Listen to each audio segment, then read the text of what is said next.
السلام علیکم ورحمۃ اللہ وبرکاتہ۔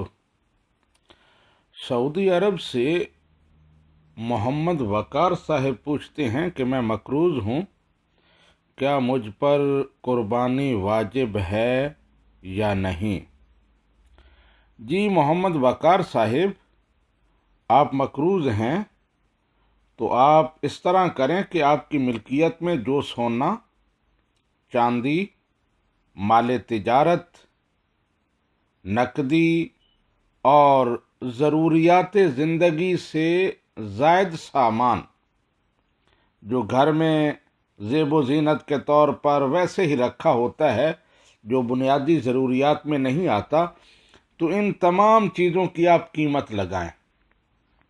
سونے کی، چاندی کی، مال تجارت جو فار سیل چیزیں آپ کے پاس ہیں، اسی طرح ضروریات زندگی سے زائد جو چیزیں ہیں وہ، اور پھر نقدی کو بھی اس میں شامل کریں۔ جتنی اس کی قیمت بنے اس میں سے اپنے قرض کو تفریق کریں۔ قرض کو نکالنے کے بعد اگر اتنی رقم بچتی ہے جو نصاب کے برابر ہے، یعنی 52.5 تولے چاندی کے برابر ہے، اس کی پرائس کے برابر ہے، تو پھر آپ پر قربانی واجب ہوگی۔ لیکن اگر اتنی رقم نہیں بچتی تو پھر آپ صاحب نصاب نہیں ہیں اور آپ پر قربانی واجب نہیں ہے۔ ایسی صورت میں آپ کو قربانی کی بجائے قرض ادا کرنے کی فکر کرنی چاہیے، کیونکہ قرض کی ادائیگی واجب ہے۔ نبی رحمت صلی اللہ علیہ وآلہ وسلم نے اس کی بڑی تلقین فرمائی ہے۔ احادیث میں آتا ہے کہ نبی رحمت صلی اللہ علیہ وآلہ وسلم ایسے شخص کی نماز جنازہ نہیں پڑھاتے تھے جو مقروض ہوتا تھا۔